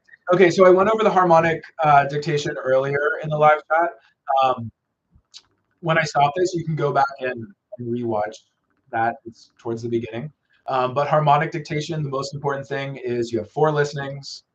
Listen to the bass the first time. Confirm that the ending is one of 3 chords: root position 1, root position 5, root position 6. Those are the only chords it's going to end. Second listening, listen for the bass again. Confirm that that cadence was correct, and write in any obvious Roman numerals. Third listening, listen to the soprano. Fourth listening, confirm that what you wrote for the soprano is correct. And then fill in blanks. Do not leave any blanks in any of the harmonic notations. If you have no idea, just fill things in by step or just put everything on scale degree 5. Don't leave any blanks because honestly, I think that putting scale degree 5 on every single blank will get you points. And if you leave a blank, you will not get points. Okay, beaming and grouping. Okay, so for the multiple choice questions about beaming, there's usually one of these. They don't do a lot. They don't spend a lot of time on this. Usually, what that means is they'll give you 4 examples of music. It's all the same notes, and the beams are different, and they ask you which of these is correctly beamed in 6/8 or in 3/4. 6/8 and 3/4, of course, have the same number of eighth notes in them, but they're beamed differently. So for 6/8, that means the halfway point is going to be after 3 eighth notes. So we should be able to see like 3 eighth notes beamed together, 3 eighth notes beamed together over here. And then if it's 3/4, it'll be 2 and 2. So those are the kind of beaming questions you're gonna find. And again, there's probably only going to be one. It's not a huge part of the test. And that is the most common way that they do it because 6/8 and 3/4 are both common time signatures that have the same number of eighth notes in them. I think I've seen on an old test where they give you like a long line of music and ask you what time signature fills that music, and that there's no bar lines. And that's the same kind of question. You have to like look to see how many beats there are and how they are beamed. So if you see 3 eighth notes beamed together, then it's going to be 6/8 or 9/8 or 12/8. If you see 2 eighth notes beamed together, then it's going to be 3/4 or 4/4 or 2/4. But yeah, those are the kind of beaming questions you might get. Okay, another question. Okay, what's one of the most important things to remember once you start the exam? So I think, okay, I wrote down three big takeaways here that I try to instill in my students, which is don't leave anything blank. Just fill in everything on those FRQs with notes. Do your best. Don't leave anything blank. Secondly, raise your leading tones. So there's one melodic. There's one melodic dictation in a minor key. There's one harmonic dictation in a minor key, and the part writings will be in a minor key. And all of them require you to raise your leading tones. So don't forget to raise leading tones. And then at least for the FRQs, yeah, sometimes the end is more important than the beginning. All of these end with cadences of a specific type, and if we can hear them or write them or whatever we need to do for the question, that is going to make that's important for the question, like for writing leading into it, for the harmonization reading leading into the cadences. So make sure you know your cadences, and specifically authentic cadences, perfect authentic and imperfect authentic, deceptive when you go from 5 to 6, and half cadence is just anything that ends on 5. Those are your cadences that you're going to need to do for all of those questions. Like I said earlier, you're not going to have to write or hear any plagal cadences except for in the multiple choice. There will be no plagal cadences in the FRQ. Okay, what other questions we have? Are they both in minor key or one major, one in minor? Which one are we talking about, Mallory? Minor key and major key? Um, one melodic dictation is in major, one melodic dictation is in minor. One harmonic is in major, one harmonic is in minor. The figured bass is usually in major, and the Roman numerals are usually in minor, but every once in a while they're switched, but they're always one or the other. So they'll uh, they'll always be paired off that way. Grouping. Tricks for the melodic dictation. Like I said, my my biggest trick is to write the last note first. If the last note, I'm sorry, uh, whatever key you're in, you start and end on do. So they write the first note for you. The first note is do. The last note is do, and it is always half a bar of whatever key you're in. So for melodic dictation, if you are in 4/4 and there are 4 bars of E minor and you start on E, the last note is a half note E. It's always a half a bar. It's always do. The only thing you have to worry about is what octave it's in. And like 90% of the time, it's in the same octave. Sometimes it'll be an octave higher, sometimes it'll be an octave lower. And like I said earlier, it's going to be on the staff. They don't ask you to write a lot of ledger lines. There might be one or two, not even two. There's gonna be one ledger line. So if you're writing lots of ledger lines, it's probably not correct. And then for melodic dictation, again, these are mostly by step, and do your best. If you get off by a note, that happens. Don't worry about it. But if you know that you ended on do in the right place, and say it ends like sol fa mi re do, and you're sure of that. It goes 5 4 3 2 1, and you're positive. If you got off somewhere else and you don't link up to the right note at the end, then you know that you got off somewhere else. So writing that last note can not only it'll immediately give you 2 points because you get 1 point for writing any half bar correct, and then you get a point for every half bar that is correct. So by writing the last note first with the correct rhythm, you get 2 points, and then that'll clue you in to the ending and prevent you from freaking out in the middle. Like I said, when students do this, I know what happens. You listen, and then you get confused, and you just fully stop listening. You hear nothing. You hear nothing after that moment.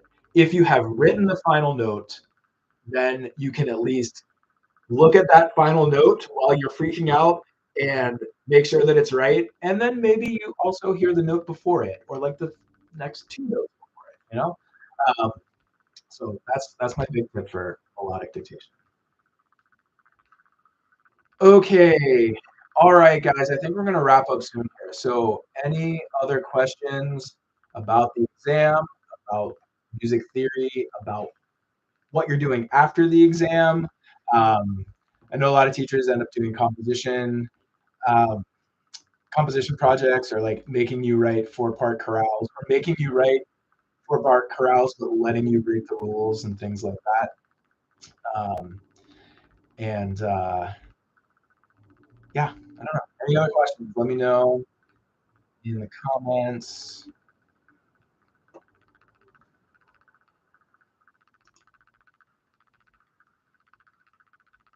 And like I said, don't try to learn anything new tonight.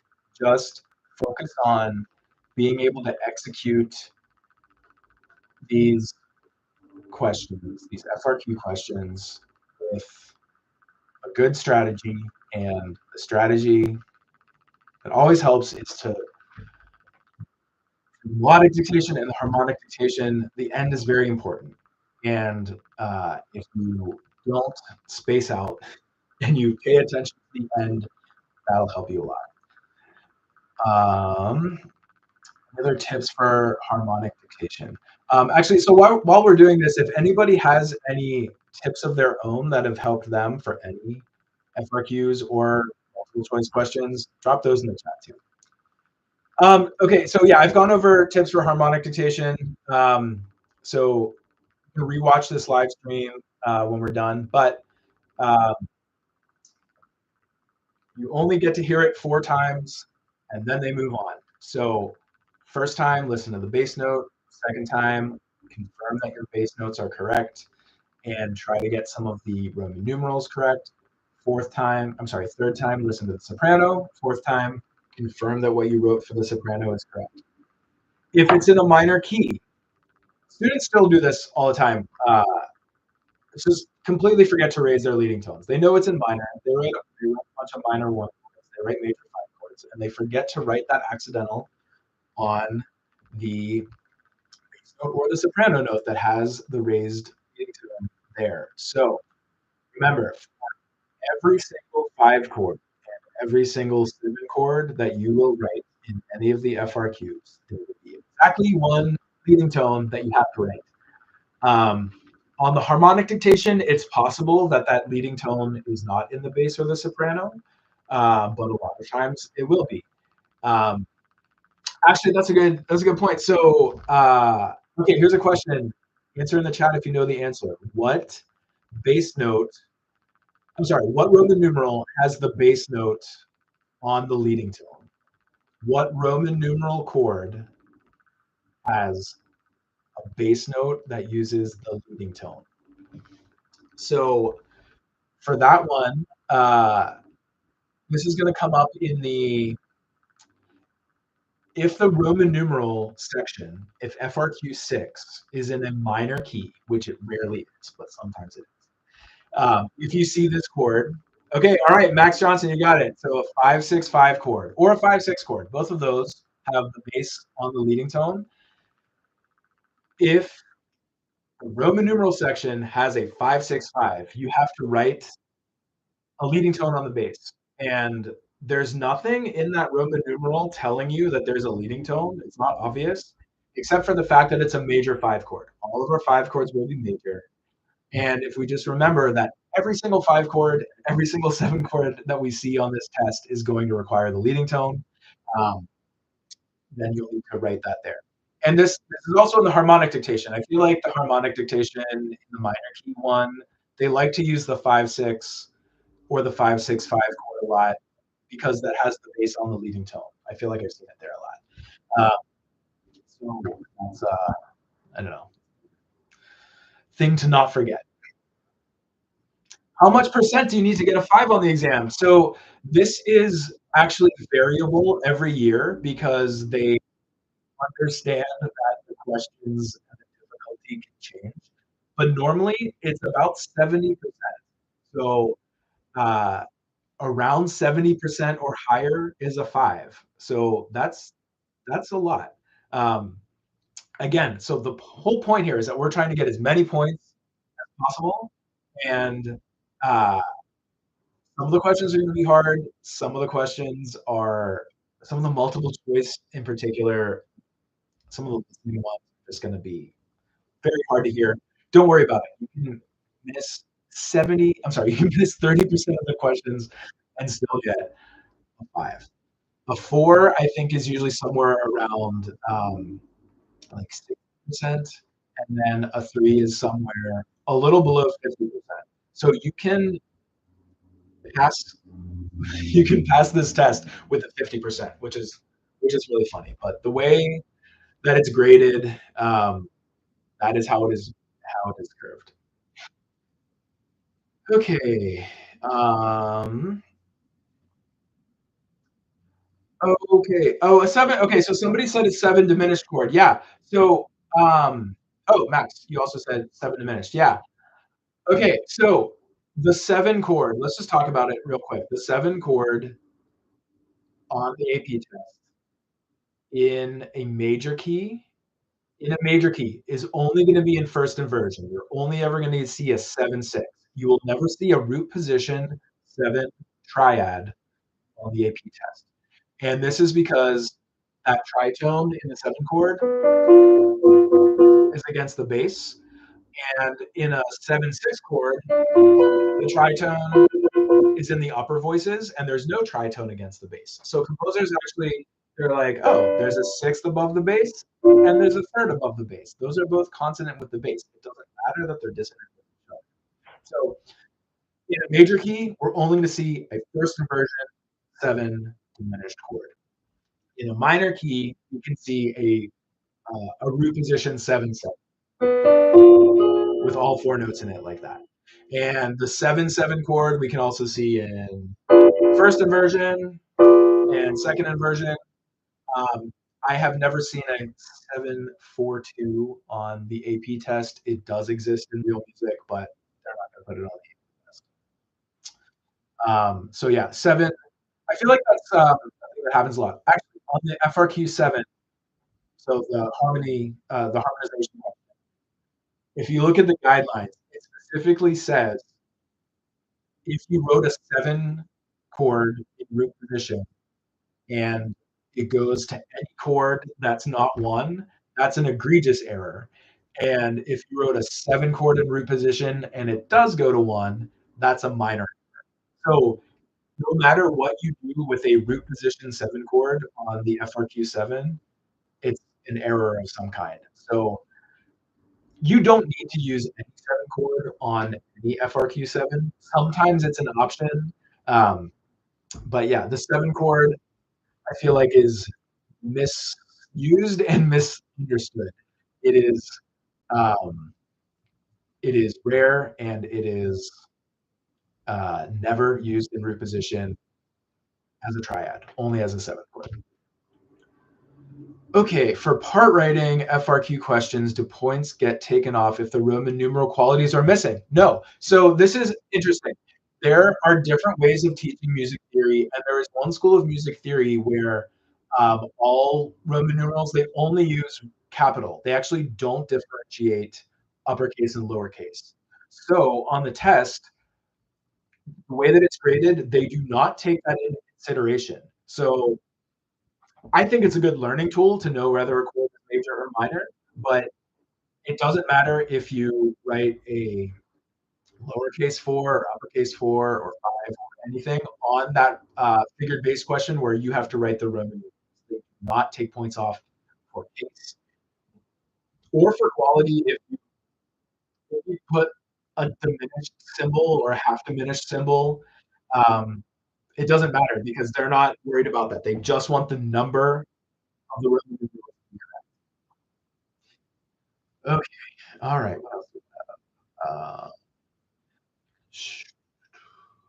Uh, okay. Okay. Should I? This is a good question, Maxwell Johnson. Should I use 5 of 6 for sophistication on FRQ7? Okay. You absolutely do not have to use any applied chords on FRQ7 except for on the sharp 4 chord. I mean, on the sharp 4 soprano. You can, and there are places where it makes sense and you can be. Um, I'm actually sometime I'm gonna do a video on how to do that, how to use applied chords in the FRQ7. The only reason to do it is so that you could make a chromatic bass line, and so this is gonna usually involve the inversion 5/6 or 5/6/5 of 6 or of 2 or of 5 or of 4. Um, Not of 4 actually, 5/4/2. But anyway, you don't have to do it. There's no reason to. You can always get a 9 out of 9 without using additional applied chords, but if you really know what you're doing and you want to have some fun, yes, that is a thing you can do. Okay, all right. I'm trying to get all these questions. Okay, for question 5 on the FRQ, can you please explain the last chord where it goes from 4 to sharp? Yes, okay. So that is a Picardy third. So in a minor key, and they will sometimes do this on the part writing or on a harmonic dictation question, uh, the final one chord can be major instead of minor. And that also happen with a suspension on the 4/3. And instead of writing 4-3, they write 4 sharp. Or if you're in C minor or F minor, 4 natural. So, okay, if I'm in C minor and I have a 5/7 chord and then a 4 natural, it's going to do that. It's going to go from F to E natural, that 4 natural suspension.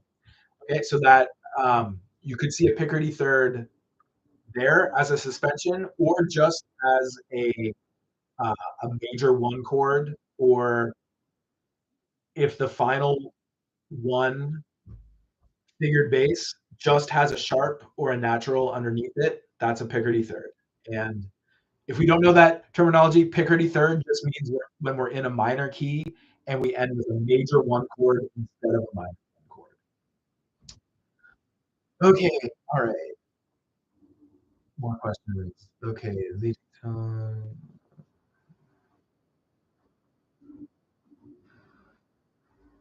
It's on the root of the second dominant chord. Should I always put the bass on the root of a secondary dominant chord? Are we talking about in FRQ7, Maxwell Johnson? Um, okay, we'll come back to that. I'll wait for you to answer that. Does beaming matter in dictation? It does not. You can use no beams or wrong beams. It doesn't matter as long as the value of the rhythm is correct. What if it's half cadence? 5, not 1. Oh, okay, yes. All right. So, Adrinity, if I see what you're saying, if we're on a half cadence and you see 4 sharp, that sharp is just the leading tone, and it's a 4/3 suspension, and you want a half cadence on the leading tone. So if we're in C minor, and actually, let's do something with a sharp since you said sharp. If we're in E minor, okay, and you see 4 sharp, that means we're going to go from an E chord to a B chord, which has B, F sharp, and B, and then one voice on the 4/3 suspension, which is E, D sharp. Okay, so in that case, that sharp above a 5 is always the leading tone. Again, for the figured bass, every accidental is talking about the leading tone.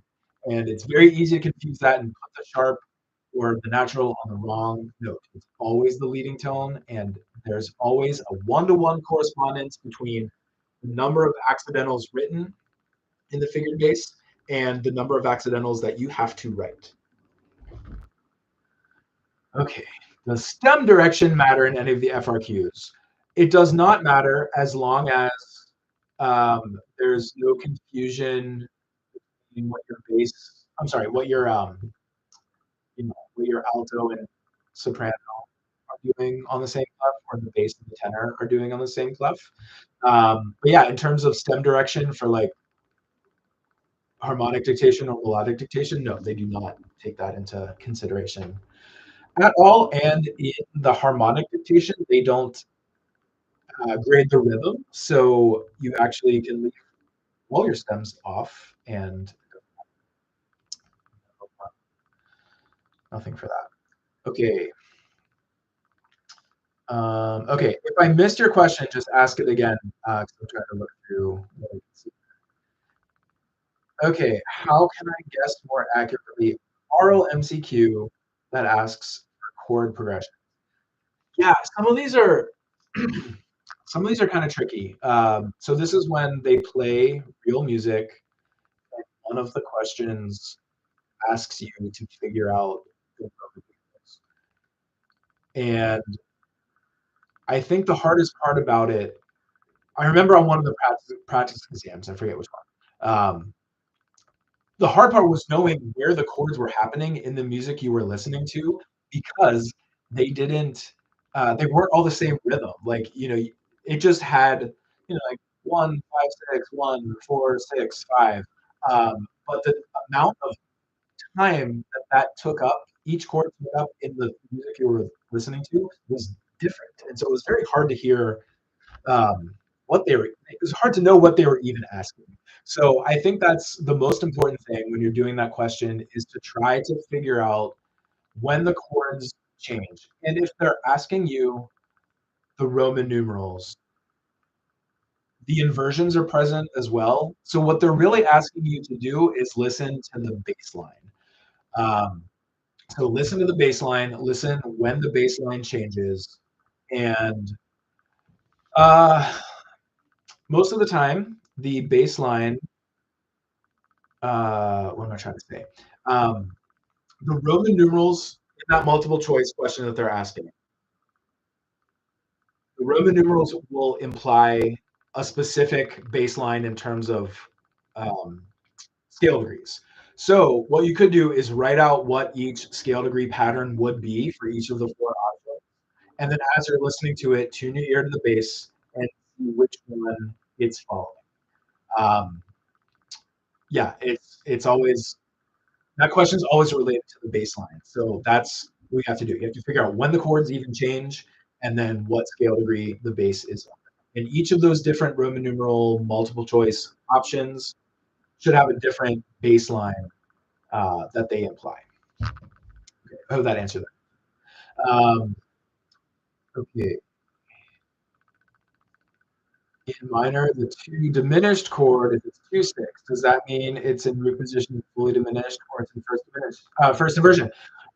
The two chord in minor keys will never be in root position for the same reason that the 7 chord is never found in root position. Uh, in a major key. So in a minor key, we're only going to see 2/6 or 2/6/5 or 2/4/3 or 2/4/2. It'll never be in root position, and you'll never you won't have a 2/7 root position either. So okay, yeah, that answers that question. Okay, please explain the types of phrase sequences. I'm not sure what you mean by phrase sequence. We can talk about sequences if that's what we're talking about. I'm not sure if that's what you mean or not. The two diminished six chord, the two chord always goes to 5. It cannot go to 4. It cannot go to 1. It cannot go to 6. The two chord, any inversion, is always going to go to an inversion of 5. And that includes the potential 1 6 4, which is always that 2 point pattern. So any is always going to go to any inversion of 5 or 1 6 4.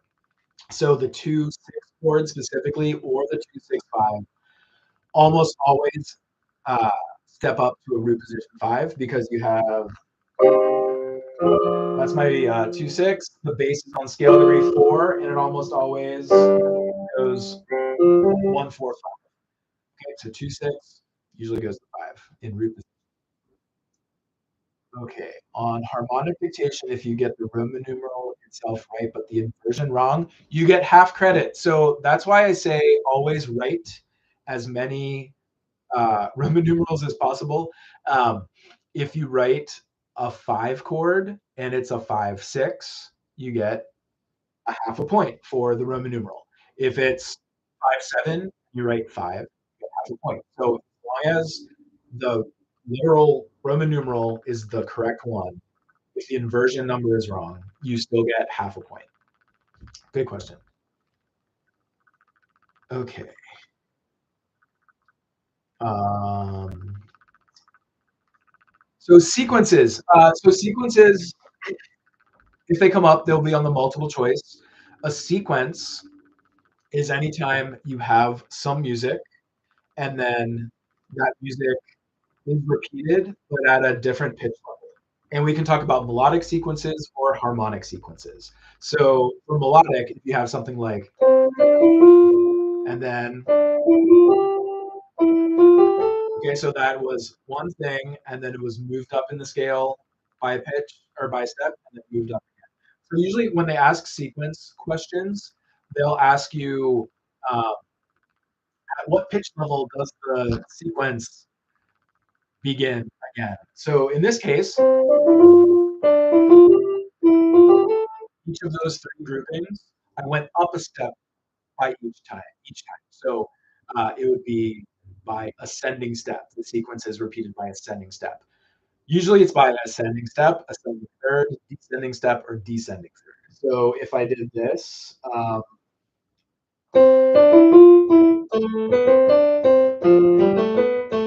like that, that was descending by third because this note, and then when it starts again, this note moves here. Okay, so that is by descending third. Those are melodic sequences. Harmonic sequences are usually when you have two chords. Okay, so that was one going to four, if I'm C. And then you repeat the pattern up a step or down a step, or up a third or down a third. So if this is C to F, one to four, that is up a fifth. And then now I did two to five, so that was, I'm sorry, up a fourth. So that was up a fourth again. And then 3, 6. Okay, so if I play it all together.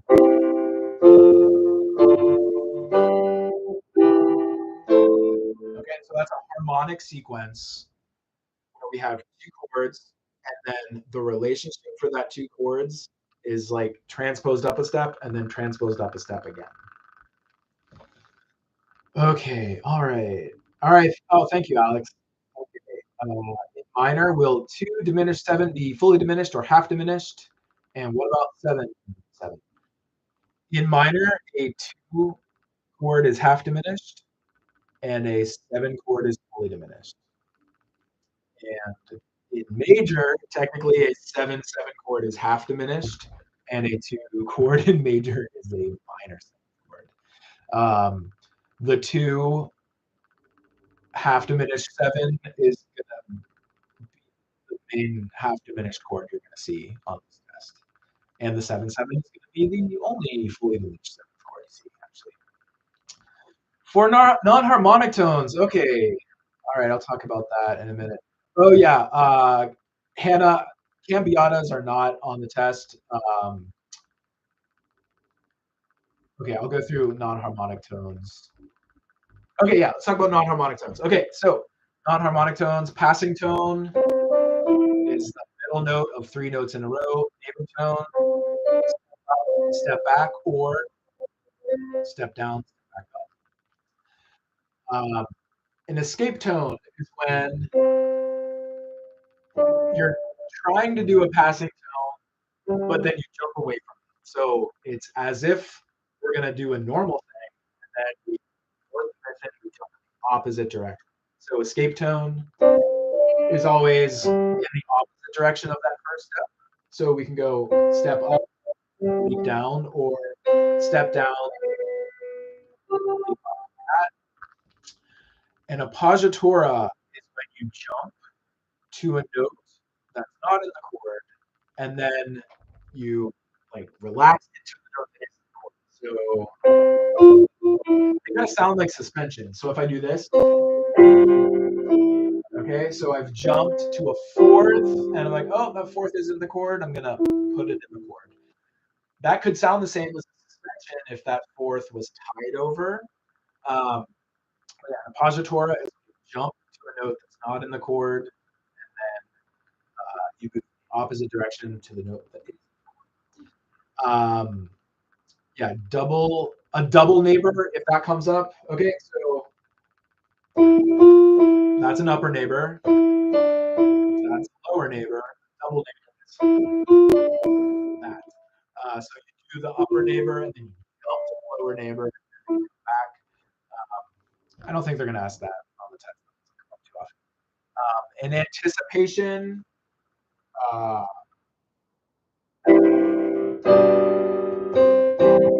it's when you start the note before the downbeat, before the chord change happens. Okay.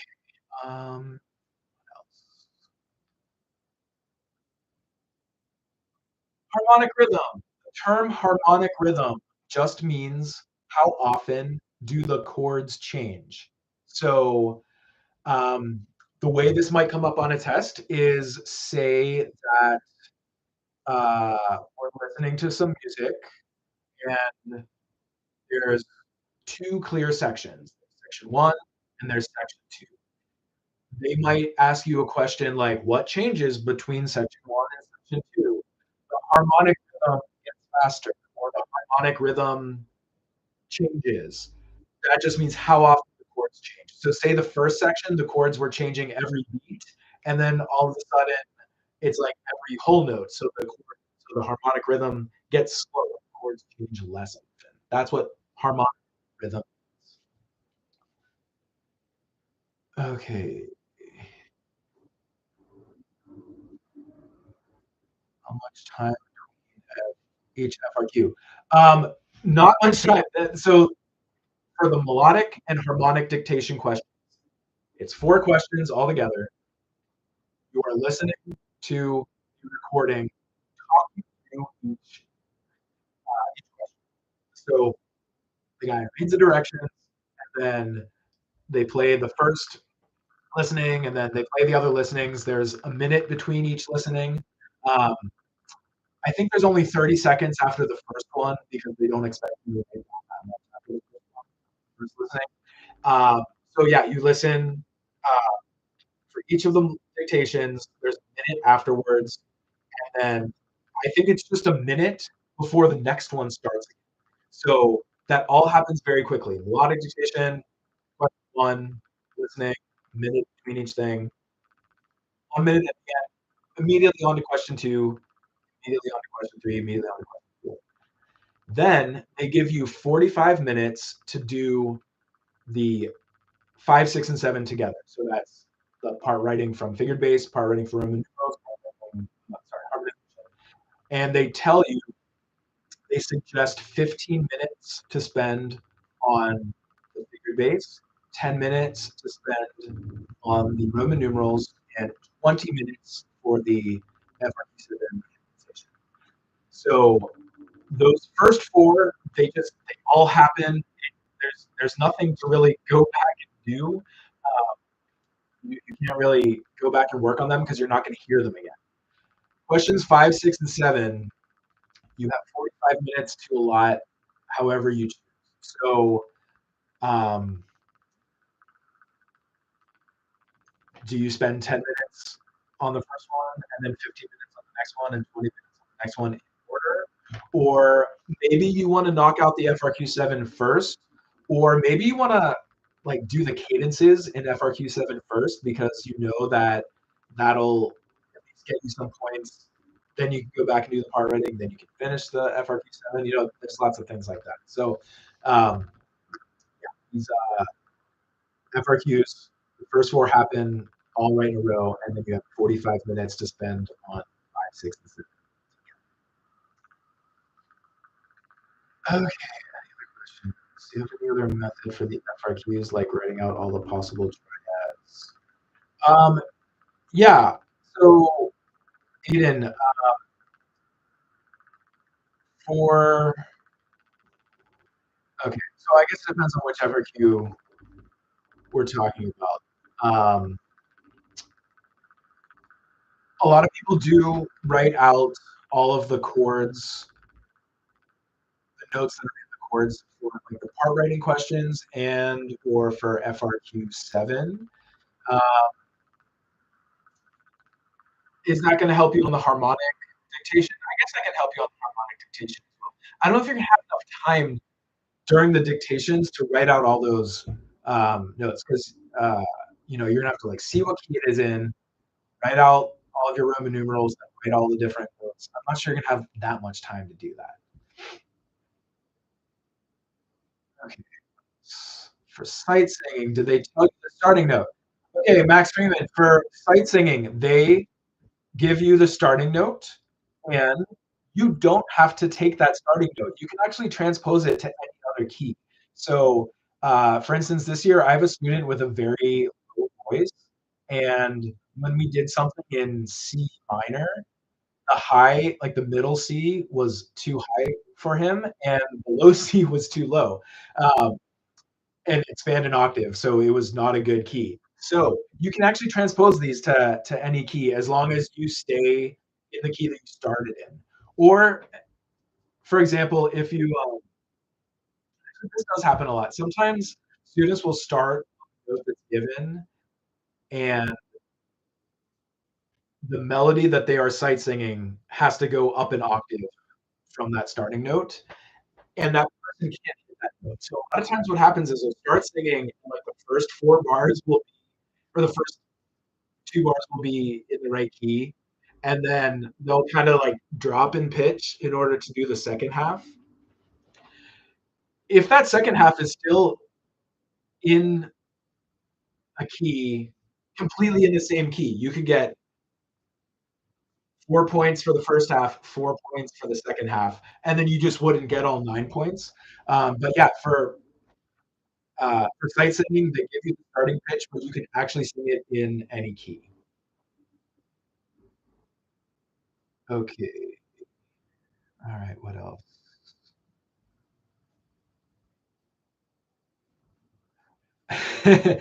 um, okay. You are allowed to whistle and not sing. The number of people who are better at whistling than singing, I think, is a very small handful of people.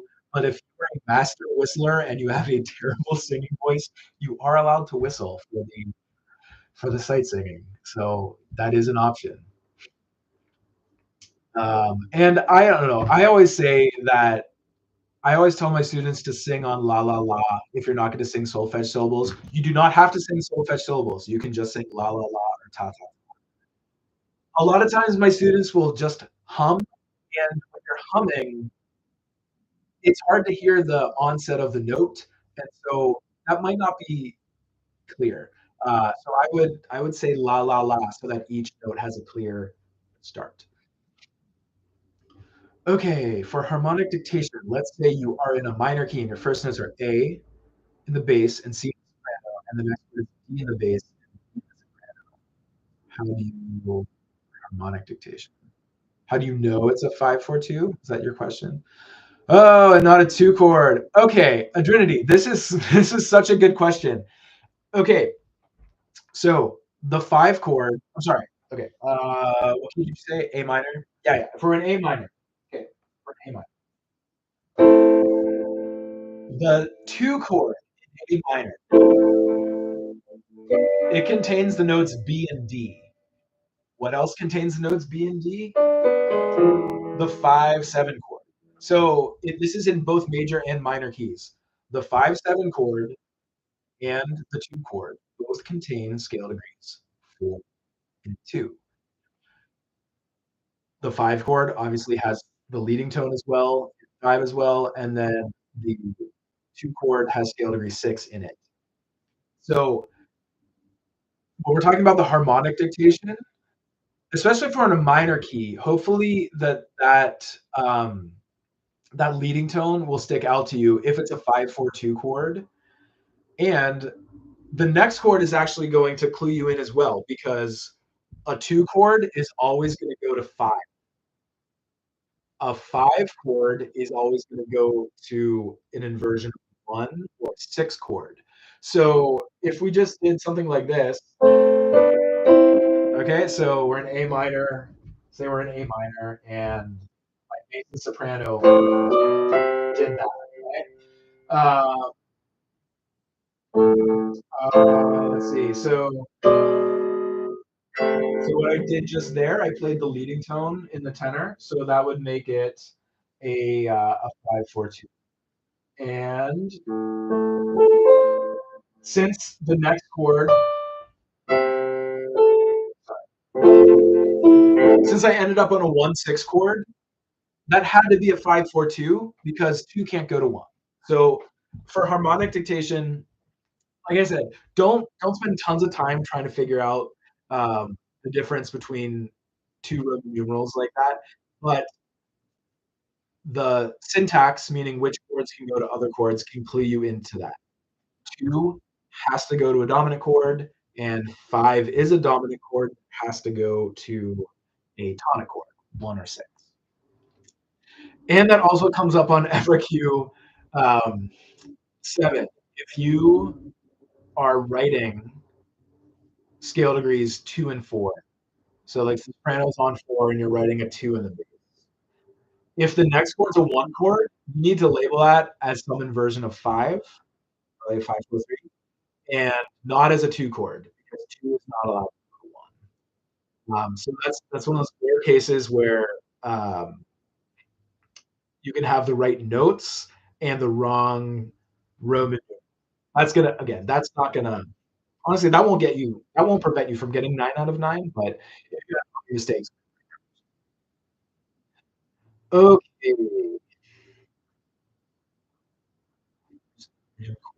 Go to a root chord in FRQ 7.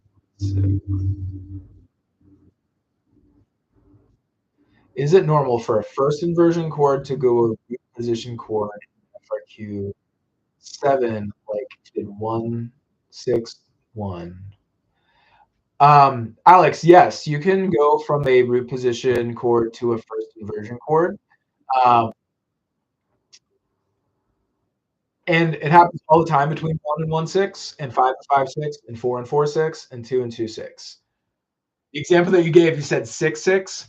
Do not write a 6, 6 on FRQ 7. The 6, 6 chord is not commonly used, and the way that they grade it, you're probably going to get points off for using 6. 6, 6 has scale degree 1 in the bass, but it's a 6 chord, and there's not the way that this question is structured. There's almost never a way to actually use it the one way that you use it. So forget about 6. But yes, any other any other Roman numerals where you can use both of their root position and their first inversion, you can between them. Okay, do we get scratch manu? Yes, there is scratch manuscript paper in the booklet. So um, I don't know how much time you're gonna have. Like some people might sort of like take notes on the scratch manuscript and then like copy their dictations over. I don't know that you're gonna have enough time to do that. I would just do all the dictation on the page, but there is scratch paper. Nothing on the scratch paper will be graded though. So don't do all of your dictation on the scratch paper and then think that you'll get credit for it. So yes, there is scratch paper. I would probably use that. I don't know for the FRQ 7 if you wanted to write out some of your chord options on staff paper instead of like note names. You can do that. But yes, there are a few pages of scratch paper. You do not have to sing solfege. You can sing la la la. And like I said earlier, I'm gonna regret this, but if you are good at whistling, you are allowed to whistle. But only do that if you're better at whistling than singing. You do not have to use solfege syllables. I think la la la is the best option. Sure, ta ta ta or ba ba ba. You can do that too. If I write super messily on the first 4 FRQs, so I finished the 5 through 7. Yes. Okay. So Hannah, you can go back and do things on those earlier FRQs. It's not guaranteed you're going to have extra time, but yes, you can go back and fix them. If there's anything blank, like I said, go back and don't leave anything blank. And yeah, you actually you can do that. Is FRQ 7 and 8? Yes. Okay. It was in minor in the year 2004. And that question, nobody got correct. Um, Before 2019, this class used to include the curriculum included modulation, so you would have to go from one key to another. And in 2004, the FRQ7 was an A minor, but it required you to modulate to C major halfway through in order for the music to make sense and then go back to A minor. And since 2004, it has never been in A minor, it's always in A major. So you can go back, you can look at all the previous exams. They don't even have 2004 on the previous exams anymore. I think it only goes back to 2009 now. And yes, they're all in a major, and they're almost all in um, one, two, or three sharps. So G, B flat, F, E flat, D, and A major is usually the keys. A couple of times it's been an E major. I don't remember an A flat major. Never mind, it's been an A flat major. But it's never in C major, and it's never in a minor. And that's good because it's a lot harder in minor. So yeah, you don't have to move FRQ7 in a minor key. Okay. Potato cabbage for FRQ7 are all the fermatas always going to be five chords. The fermatas will always be cadences. The final fermata is always a perfect authentic cadence on position one chord. The two other fermatas that you have to write, if you look at the past 20 tests, they are all half cadences, except there were like in 2009 and like 2000, I don't know, 13 or something. There was one imperfect authentic cadence, so the soprano was on scale 3. But every other cadence on the FRQ7 in previous exams has been half cadences. There could be an imperfect authentic. Um, it's not likely, but that is one of the options. But yeah, they're usually half cadences. Easiest way to identify modes. Okay, so Emma, I went through this a while ago. The easiest way I think for modes is to compare them to major and minor keys. So Ionian is the same as Lydian is the same as major, except that scale degree 4 is fixed. So that should feel like brighter and sharper than a regular major key. Mixolydian has a lowered scale degree 7 compared to a minor compared to a major key. So uh, those are the three major modes. The three minor modes, Aeolian is identical to natural minor. Dorian is like minor with a raised 6. And Phrygian is like minor with a lower 2. And then Locrian is the only one that's totally different. So, um, so we don't have a lot of time before the test now, but if you want to do that, I would like pick a scale and then play the different modes on that same tonic and hear the differences. But again, modes are going to be like one or two questions, not a whole lot. Okay. All right. Okay. So, all right. So, some questions about the suspensions. So, the suspension. Um, okay. The suspension is always a 4-3 suspension, and it is always accompanying a 1 chord or a 5 chord. The 4 means the fourth above the bass. So if it's a 5 chord, the fourth above the bass is scale degree 1. And 4 to 3, it's going to go down like that. So this is, if we're in C major, this is a G 4-3 suspension. Let's go back to 1. With a suspension, this is what you need to remember. One voice executes the 4-3 motion. The bass is on the root. One of the other voices is on the root. And then the fourth voice is either also on the root or it's on the fifth of the chord.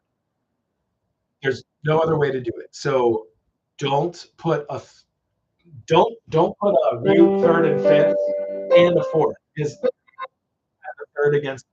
Okay, so we're fifth, root, and then one person doing the fourth. And that's the same for a 1-4-3, same thing. Two people are on a root, one person does 4-3, and then the remaining voice also does or it does. Okay. What is a Phrygian half cadence? A Phrygian half cadence is the only specific type of half cadence that has a name, and it is when you go from a 4-6 chord, which is a 4 chord in first inversion, to a 5 chord, and only in a minor key. And it has a cool sound. If we're in C minor, something like this. I think. Okay, so that sounds like that. And the Phrygian half cadence always has the bass going from 6 to 5, soprano going from 4 to 5, a middle voice going from 1 to 7. Okay, so those three things. The only choice is what the fourth voice is doing, and it's always going to go 1, 2, or what is it? 4, 2. Okay, so sorry, what am I doing? That's our Phrygian half cadence. And if you want to review that, check out my video, which is called Six Must Know Part Writing Progressions for FRQs 5 and 6. I go over the Phrygian half cadence specifically. It's one of the only cadences, it's one of the only chord progressions that has such a specific solution because there are so many ways to voice it incorrectly. If you can memorize the bass going from 6 to 5, the soprano going from 4 to 5, one voice going from 1 to 7, and then the other one going 1 to 2 or 4 to 2. Those are the only ways. Okay. Yeah, the Phrygian half cadence, it might pop up in the part writing. It also can happen on the harmonic dictation, and it might be on the multiple choice. But yeah, it's the only type of half cadence with a name. The word half cadence just means we end on a 5 chord. Any other half cadence can be any other type of chord. Okay.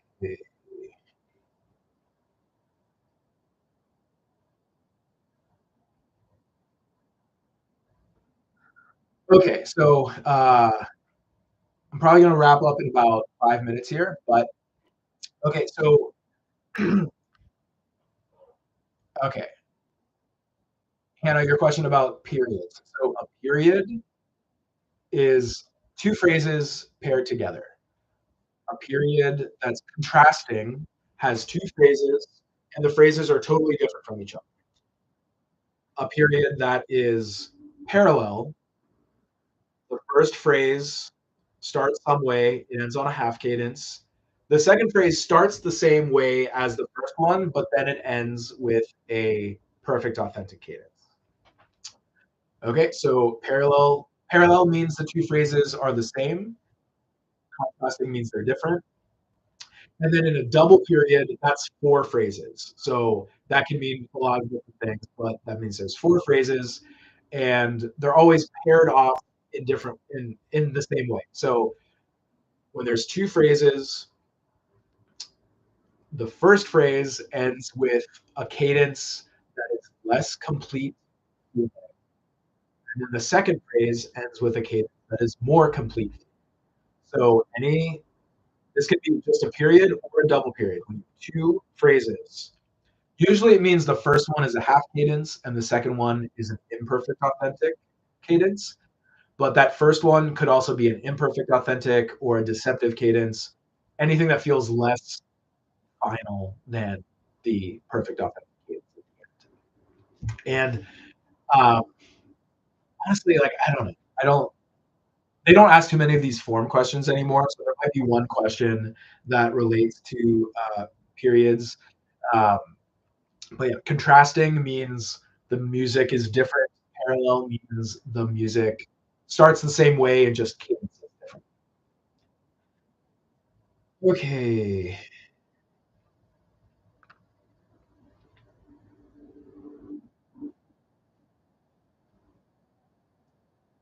What are we talking about now? Melodic dictation. Yeah, for melodic dictation, like I said, write last note first. The last note is always the same as the first note, and the rhythm is always half a bar of the time signature that you're in. So melodic dictation, if you're in 4/4, the last note is a half note. If you're in 6/8, the last note is a dotted quarter, and it's always on do. So if you write that note, then you have a better chance of linking up the music that you're listening to with that final note, and also not just totally spacing out the middle and forgetting to listen to. So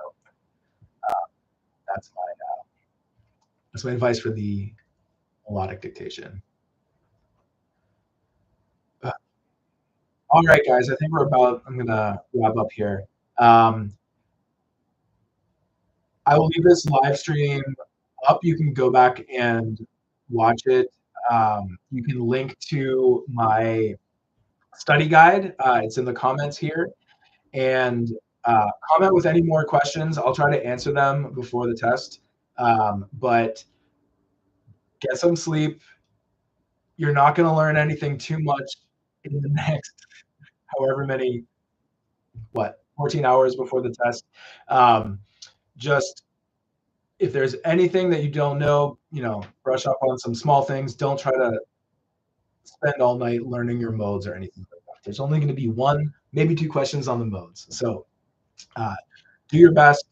And um, again, for the harmonic and melodic dictations, listen for the end. The ending is going to clue you in to the rest of it. And that's a thing I think students forget a lot is they listen, they don't know what they're listening to, and they stop listening. So don't stop listening. Write ending and don't leave anything blank, and just try to get as many points as possible, and you'll do great. So let me know if you have any questions in the comments. I'll do my best to answer them. Good luck on the exam, and thanks for watching my videos. And keep watching after the test. I'm going to have some more stuff on what to expect after the AP test if you end up taking college music courses. And go through some of the chords that you're going to learn there and some of the other neat stuff that you're going to learn there. So, all right, guys, thanks a lot, and see you.